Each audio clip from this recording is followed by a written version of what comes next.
तो दुख देने वाले, दुख कई तरह का होता है, दैहिक, दैविक, भौतिक। दैहिक माने शरीर में कोई बीमारी हो, वो किस गलती से होती है? आपके खान पान रहन सहन में गड़बड़ी होती है, दैहिक हुआ। शरीर में खान पान की गड़बड़ी से आपका अपच हो गया, आपको और तरह की बीमारी पड़ गई। दैविक माने ऊपर से कोई आपदा आती है, प्राकृतिक आपदा, आंधी आया, तूफान आया, बिजली गिर गई।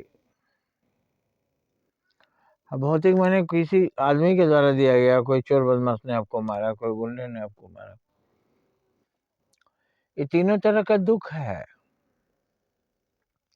और ये पहले से भगवान किसी को दुख लिखे नहीं है।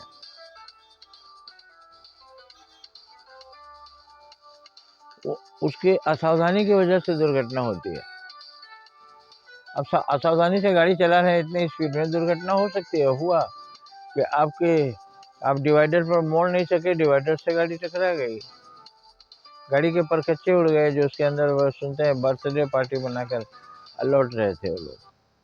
अब बर्थडे पार्टी बना के वहाँ नाचे गाए होंगे, गाड़ी में भी मस्ती में रहे होंगे, फुल स्पीड में हवा में उड़ रहे थे। अब उनको नहीं पता था कोई गाड़ी भी अचानक मार सकती है। आप ठीक चला रहे हैं, कोई दूसरा आपके रास्ते में गलती से आ गया तो दुर्घटना हो जाएगी। आपने डिवाइडर नहीं देखा, उसी पर चढ़ गई, डिवाइडर में पूरा गाड़ी मोड़ नहीं सके।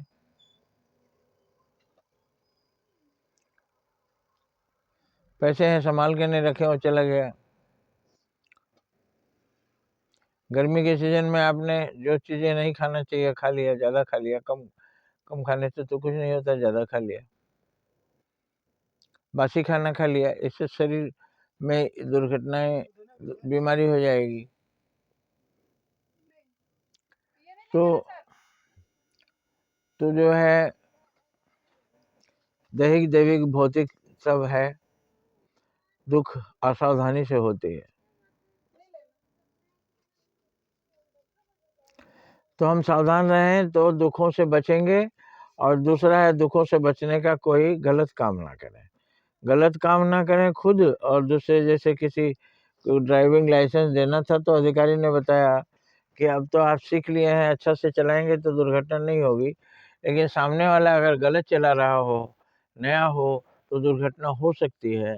आप दूसरे के जिम्मेदार नहीं है ना, इसलिए खुद तो सावधान रहिए और दूसरे की गलतियों से भी बचिए। तो उसी तरह से जीवन है, आप अपने तरीके से सावधान रहिए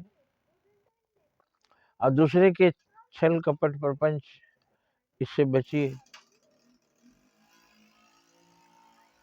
तो दोनों तरह से दुख नहीं आया। एक तो आपने दुख वाला कर्म नहीं किया, और दूसरे आप लुटेरों से, दुर्घटनाओं से सावधान है, तो दुर्घटना नहीं होगी। आप खेती कर रहे हैं, आपने बीज भी बो दिया, उसके बाद निराई नहीं किया, उसमें घास पैदा हो गया, उपज कम होगी। तो आपने क्या सावधानी किया? घास को निकाला नहीं, उसको निराई बोलते हैं। अच्छा, कटाई करके भी वहाँ आप छोड़ दिए, कई दिन पड़ा रहा, उसे बीच में पानी बरस गया। कटाई करके आप खलिहान में ले गए, आप बीड़ी पीते हैं, अब बीड़ी की चिंगारी से सूखे पुआल में आग लग गई। तो इस तरह से आप सावधान रहिए। दूसरे किसी को, हम दूसरे की सेवा से पुण्य होता है, यही जान लें तो आपको सारी बुराइयों से निजात मिल जाएगा। सेवा में ही लगे रहेंगे, किसी को नुकसान नहीं पहुंचाएंगे, और सेवा भी करते हुए आप सावधान रहिए, कहीं सीधे का मुंह कुत्ता चाटे। शाकाहारी को ही मांसाहारी पकड़कर खाता है, इसलिए आप शरीफ हैं, बदमाशों की नज़र में हैं। इसलिए शरीफ भी होना चाहिए और बदमाशों से बचना भी चाहिए। जय हिंद, जय भारत।